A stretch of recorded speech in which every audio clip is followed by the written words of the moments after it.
ব্যবসায়ীর বাড়িতে দুঃসাহসিক চুরি, প্রায় 15 লক্ষ টাকা চুরির অভিযোগ সাকরাইলের ধুলাগড় চত্বর থেকে। ঘটনাস্থলে হাওড়া সিটি পুলিশের এসিপি সাউথ অরিজিৎ পাল চৌধুরী। ঘটনার তদন্তে সাকরাইল থানার পুলিশ। আপনি আবার দেখেন, হাত দিয়ে দেখেন। হাত দিয়ে এই চাবিটা এখানে রাখতে, এই চাবিটা আমার এইখানে থাকে, এইখানে কেউ জানতো না। ও ফলো রাখে ওইখান থেকে। ওই এটা জায়গাটা দেখে তো, হ্যাঁ দেখিয়েছি ওটা ওইখান থেকে আসে। কোথায় কিছু দেখান ওখানে। এইটাই আমার মোটামুটি ব্যবসার টাকা, মানে মহাজনদের টাকা থাকে এইটা, সপ্তাহে একবার চলে যায়। বিয়ের টাকাও বিয়ের টাকাটা আমার এইটাই ছিল, এইটাতে বিয়ে গয়না, ক্যাশ টাকা আর মানে কথা, মানে একদম কাছাকাছি 1-1.5 মাসের মধ্যেই মোটামুটি আমার সব রেডি করে বিয়ে শাদীর ব্যাপার ফাইনাল হয়ে গেছে। খুব ভালো।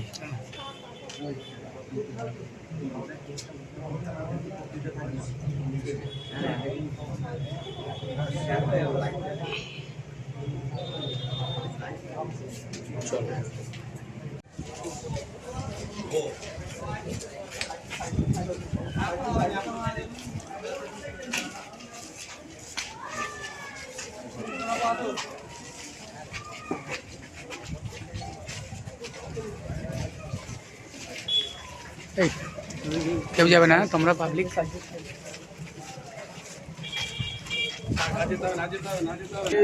কি হয়েছে বলুন তো? হ্যাঁ, প্রতিদিনের মতো নয়, গতকালও রাত 11টায় খাওয়া দাওয়া করে আমি 12টায় শুই।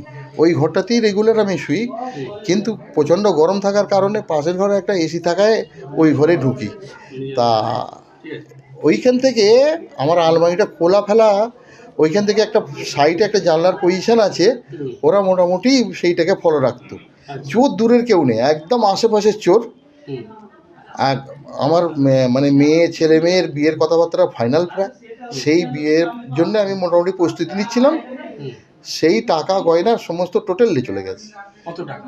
প্রায় ধরুন না 11-12 হয়ে যাবে ক্যাশ টাকা। 11-12 কি? হ্যাঁ, 11-12 লাখ টাকা। আর গয়না? গয়না 3টে গয়না অনেক দিন আগে কিনেছিলাম, খেয়াল নেই, 3টে গয়না ছিল। প্রায় 20। সব মিলিয়ে ধরুন না 3টে গয়না, ধরুন না 2.5 ভরির মতো 3টে গয়না। 3টে গয়না ছিল 2.5 ভরির মতো। মিলে কি 15-20 লাখ টাকা হবে? 15 অবশ্যই হয়ে যাবে তো, 15 হয়ে যাবে, 15 হয়ে যাবে। 15 লক্ষ টাকা। হ্যাঁ, 15 তাহলে হয়ে এবারে যাবে। বিয়ে দেবেন কি করে?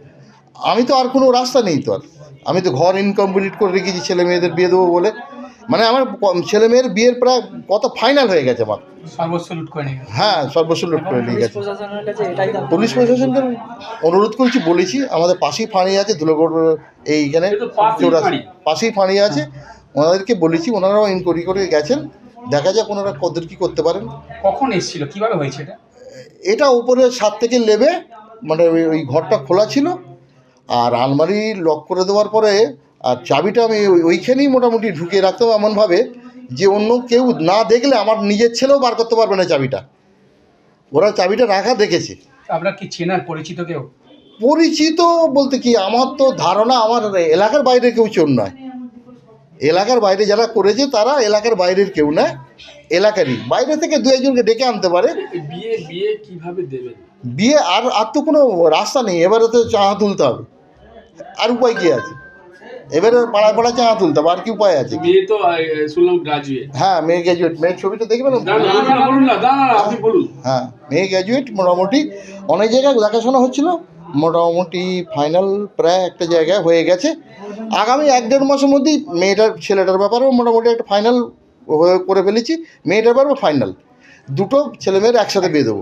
এখন তো কি এই যে টাকাটা, টোটাল টাকাটা কিন্তু আমরা যে জরি লাইনের কাজ করি, আমাদের জরি গুডসের দোকান আছে, প্রত্যেক সপ্তাহে 2.5 লাখ 3 লাখ টাকা বেচে বিক্রি আছে। সেই যে টাকাটা প্রত্যেক শনিবারে দিতে হয় ওখানে, সেই মহাজনের টাকাটা 5 লাখ টাকা ছিল। মহাজনের টাকাটা, কলকাতা মহাজনের 12-14টা বাড়ির টাকা আমরা মানলি। এখন কি করবেন? আর কোনো উপায় নেই, এবারে হয় গলায় দড়ি দিতে হবে, নাহলে ব্রেন স্ট্রোক হয়ে মরবো। মেয়ের বিয়ে এরকম? মেয়ের বিয়ে আছে, ভাই এসেছিল, তারা দেখে গেল, বললো এখন প্রশাসনের কাছে বলো কতদূর কী করতে পারে। চোর তো বাইরের কেউ নেই, ইচ্ছা করলে তারা ধরতে পারে, যদি মনে করে চোর ধরে ফেলবে। জানিয়েছেন পুলিশকে? পুলিশকে জানিয়েছি। পুলিশ কি বললো? পুলিশ বললো আমরা দেখতেছি। আপনি কমপ্লেন করেছেন? হ্যাঁ, কমপ্লেন করা হয়েছে তো? বলুন। হ্যাঁ, কমপ্লেন করা হয়েছে। কমপ্লেন করা হয়েছে ফাঁড়িতে আমাদের এই ফাঁড়িতে ফাঁড়িতে। চৌরাস্তা অর্থাৎ সাকরাইল ফাঁড়ি সাগরাইলের ফাঁড়ি। সাকরাইল ফাঁড়ি এখানে। দুলগড় ফাঁড়ি হ্যাঁ। দুলগড় ফাঁড়ি। হ্যাঁ, ঠিক আছে, আপনার নাম? আমার নাম মিরজাহান সিপাহী। ঠিক আছে, ইনভেস্টিগেশন চলছে। কি হয়েছে বলো, কি হয়েছে চুরি হয়েছে সামথিং, তো খোলা ছিল মানে লকার খোলাই ছিল, ওনারা চাবি ওখানেই রেখেছিল। এটা এমন না যে ব্রেকিং হয়েছে, হাউস ব্রেক করে ঢুকেছে বা দরজা ব্রেক করে, সেরকম নজরও পড়লো না।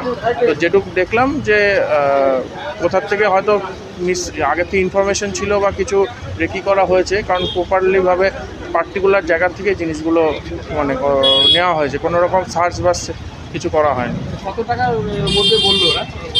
ওনারা বলেছে অ্যাপ্রক্স 10 লাখ টাকার মতো। দেখা যাচ্ছে, ইনভেস্টিগেশন করা হোক, দেখা যাক পুরোটা। স্যার, আপনার কি সিসিটিভি ফুটেজ শনাক্ত করেছেন?